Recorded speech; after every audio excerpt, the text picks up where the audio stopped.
Here's a look at First News. Fair, accurate, you get the damn truth. Multiple people were killed when a tornado tore through a small Iowa town, Greenfield, left a wide swath of obliterated homes, destroyed much of the town. Iowa State Patrol Sergeant said a dozen people were hurt amid the devastation there. Outside of town, the massive wind turbines that they put up buckled and twisted to the ground in those howling winds. Multiple tornadoes, giant hail, heavy rain in several states as it moved eastward, pummeled parts of Illinois, Wisconsin, knocked out power to tens of thousands of customers in 2 different states. The United Nations now and other organizations have presented some credible evidence that the Hamas terrorists committed sexual assaults during their October 7th attack in Israel. Finally, the pictures have been there. The footage has been there. Israel and others have all known. They came out with that yesterday. 2 testimonies by volunteers with their search and rescue organization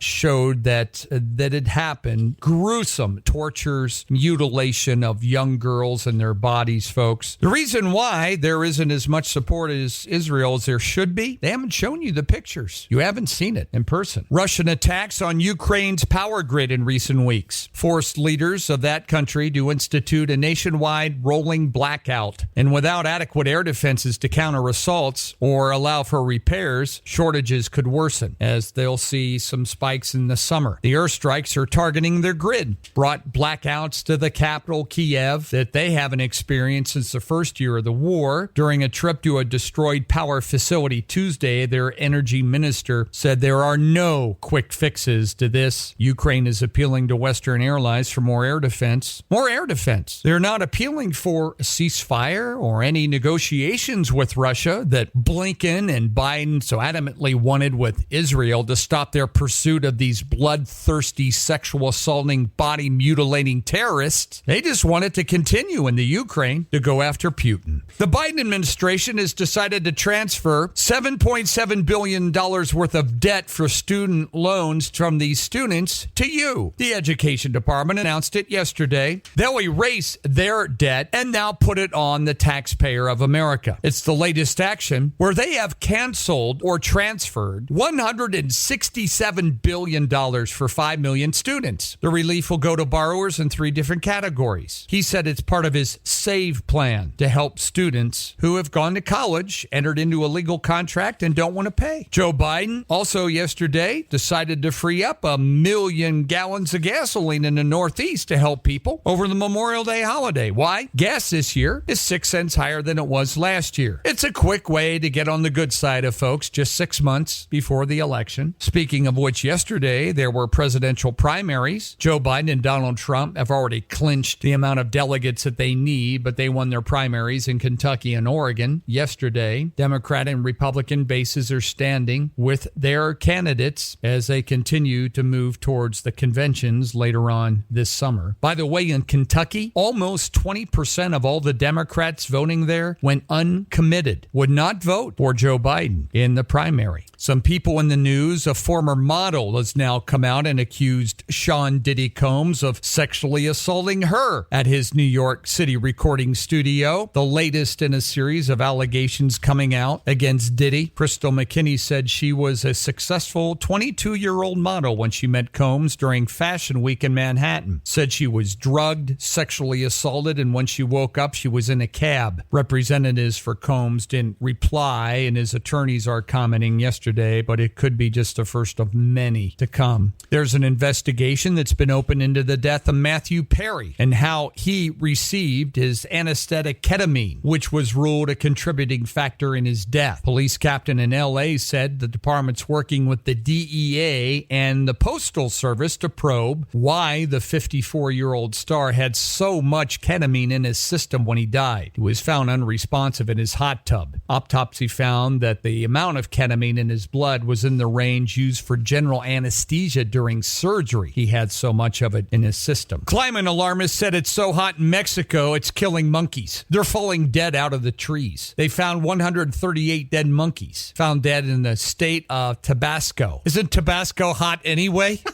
Others were rescued by residents, including 5 that had to be rushed to a veterinarian. Mexico's been hit by some high temperatures. Temperatures of 113 in one area yesterday. Some lakes and dams are drying up. Water supplies are running out, according to them. On May the 9th, there were 9 cities in Mexico that set a temperature record. Whoop-de-doo. You know how big Mexico is and they only had 9 cities set records?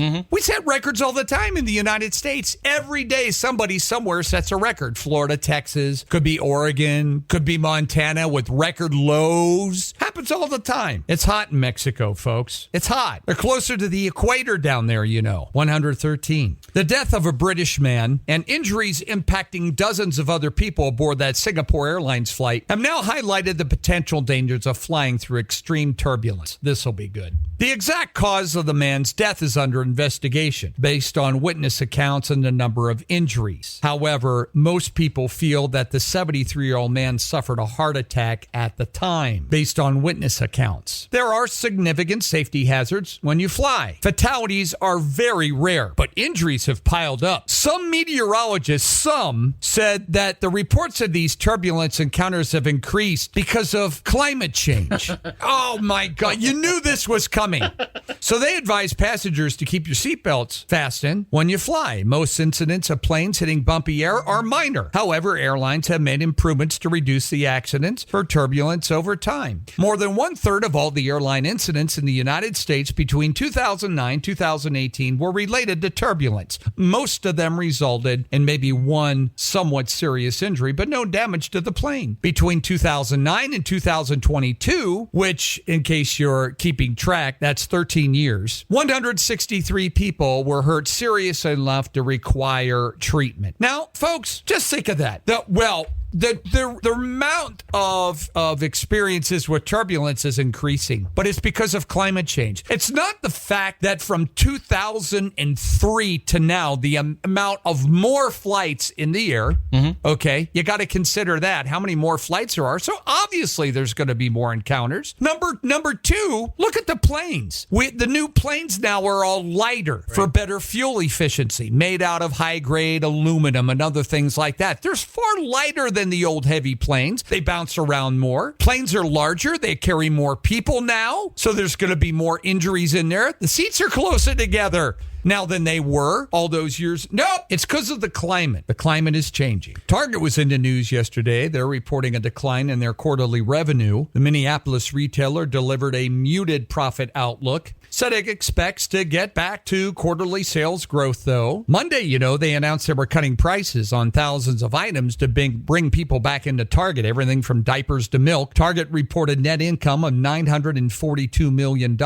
for the recent quarter. World markets are mostly lower today. U.S. stocks hit some new records. Oil prices were down. Tokyo's Nikkei fell. Hong Kong, others today also down. Yesterday, the NASDAQ added 0.2 of a point. The Dow Jones Industrial Average was up 0.2, sitting just below a record that it had set last week. The S&P 500 raised 0.1 of a point yesterday as well. We already told you about the 1 million barrels of gasoline that the Biden administration is releasing to help people who are vacationing, even though that was put in place for an emergency in case a nor'easter would hit the northeast coast of New Jersey and Maine. He went to New Hampshire yesterday and found out that he and President Trump are currently tied in New Hampshire, of all places, for running for president, so he had to do something quick. So he's releasing all that gasoline to keep prices down as people travel for the Memorial Day holiday. Some of the stocks that traded heavily yesterday on the market, AutoZone, they were down. All you have to do is drive around the streets and you can tell people are not buying parts to fix their car. That's the last thing they do, is keep their car in good operating working condition. That damn phone is charged though, but their cars, So they were down yesterday.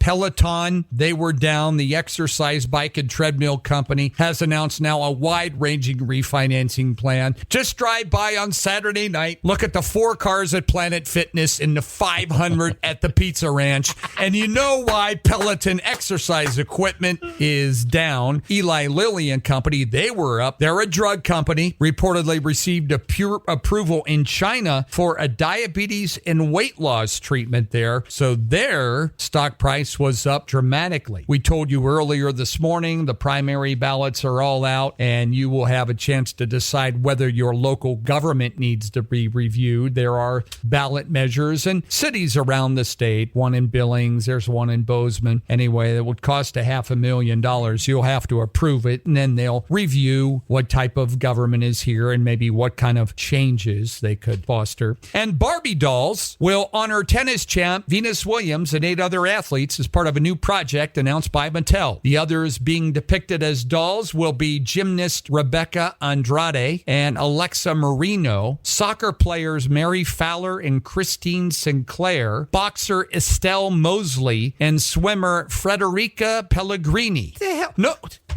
Does anybody know any of them besides Venus Williams? I don't either. Mattel released the names of the 9 athletes on Wednesday to note the way sports can foster self-confidence, ambition, and empowerment. Well, if there's anybody out there that appreciates a good-looking doll, it's Mark. So, that is not true. The hell it isn't. And names are not that important to me anyway. Mark can name. He just yells out different names each time. So, Mattel's got some new Barbies coming out. In sports, University of Montana and former Lady Grizz basketball coach Shannon Schwen have reached a settlement. She's being awarded some money arising from a non-renewal of employment contract. The law firm of Korea Puth PLLC was included. It was a $350,000 payout. They'll get 1/3, $115,500. She'll get $234,500. I am pleased we were able to resolve my case of discrimination against the University of Montana. It's always okay whenever somebody gets paid.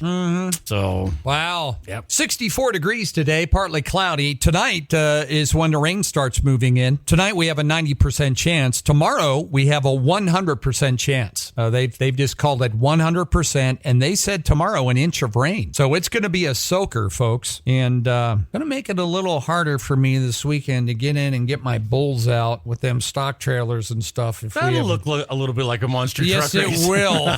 But the weekend's not too bad. DO day 68, Saturday 60, 40% chance of rain. Sunday 72. That looks like the best day of the weekend. Downtown it's 48, cloudy now 6:45. That's what's happening. Mark and Paul here together. Thanks for tuning into the Cat 102.9 on your FM dial and now heard worldwide on the app.